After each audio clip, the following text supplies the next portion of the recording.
Dans le premier thème, l'enjeu est de réussir une démarche de changement, notamment l'ensemble des acteurs dans cette démarche. Dans cette démarche, il est important on a découvert que le contact humain est très important puisque c'est un facteur clé de réussite de cette transformation. Il est également important de définir l'enjeu de cette transformation, que ce soit un enjeu collectif ou un enjeu individuel.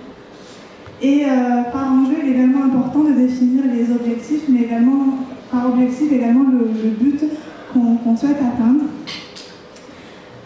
Pour réussir ce but et atteindre ce but, il est important d'impliquer l'ensemble des acteurs et pour les impliquer, il faut les motiver puisque c'est un facteur clé de réussite du changement.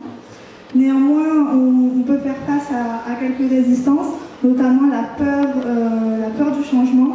On est face à plusieurs contraintes, que ce soit personnelles dans le sens où on peut parfois déménager ou on a simplement peur de découvrir une nouvelle équipe.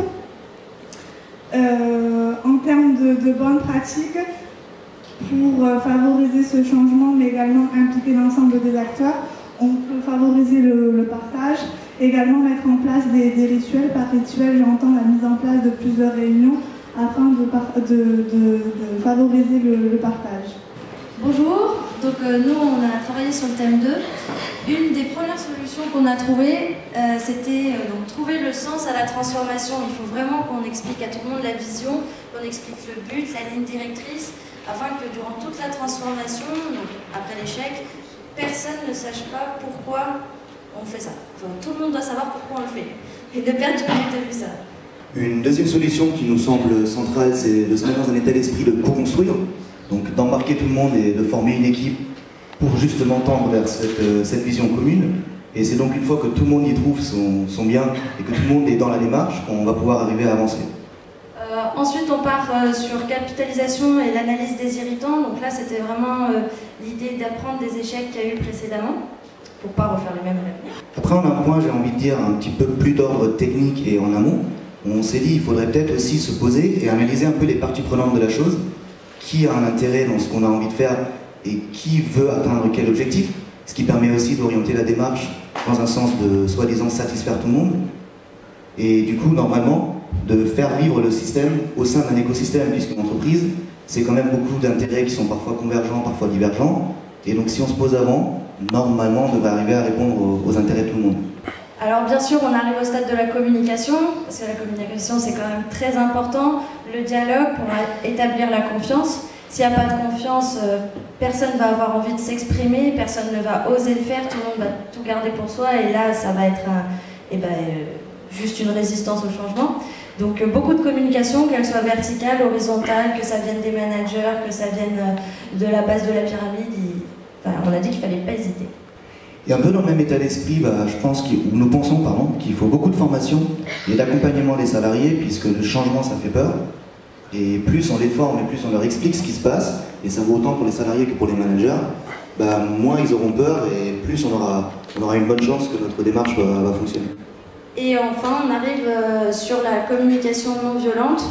On s'était dit que ça serait là, ça vient du manager et du leader en premier, qu'il apprenne ce type-là de communication, qui allait beaucoup aider dans la transformation après avoir vécu un échec. Et finalement, le management Opal. Tout d'abord, nous on a travaillé en 3 groupes. Et les 3 groupes se rejoignent sur plusieurs points. Tout d'abord, le premier groupe il a mis en exergue l'idée de voyage, c'est-à-dire que la démarche de transformation, c'est pas, on n'arrive pas à notre but dès l'instant où la démarche est mise en place. On va rencontrer des difficultés, il va falloir se concerter avec des acteurs différents dans l'organisation qui ont des intérêts différents, et il va falloir essayer de résoudre, de débloquer les situations au fur et à mesure pour atteindre notre objectif. Donc c'est vraiment une idée de feuille de route. D'autres ont plus focalisé leur attention sur, on va dire, la dualité de la démarche, c'est-à-dire qu'on va avoir tout d'abord des éléments qui vont relever de la rationalité, puisque si on met en place une démarche de transformation, c'est qu'il y a des changements à apporter dans l'organisation pour rendre cette organisation meilleure qu'elle n'était auparavant.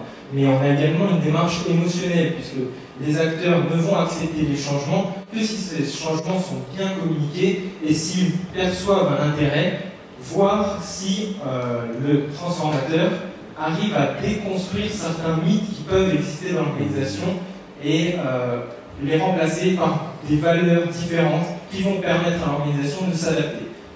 Enfin, le dernier groupe a plus travaillé sur, on va dire, les 3 jambes de la transformation, les 3 piliers que vont être le savoir, le savoir-être et le savoir-faire. Tout d'abord, le savoir. Le savoir, c'est ce qu'on va essayer de transmettre à la fin de notre démarche. C'est la substance qui doit émerger de cette idée de transformation. Cette substance elle doit être formalisée par un guide, un référentiel, qui va nous permettre donc de récolter toutes les briques de connaissances qui sont diffusées dans l'organisation et les concentrer en un seul document afin de pouvoir les transmettre, donc ces informations, aux autres acteurs. Cette transmission elle va se faire par le savoir-être.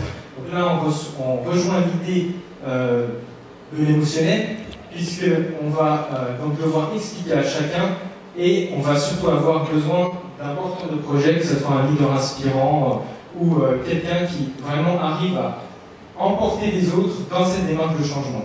Enfin, le savoir-faire. Le savoir-faire, c'est plus notre partie méthodologie. Donc c'est la démarche qui va rester après la démarche, si on peut dire, puisque c'est l'élément qui va nous permettre de recommencer la transformation et donc permettre tout d'abord l'apprentissage de l'ensemble de l'organisation via la connexion de tous les acteurs, mais également l'amélioration continue de l'ensemble de notre entreprise, notre société, notre organisme.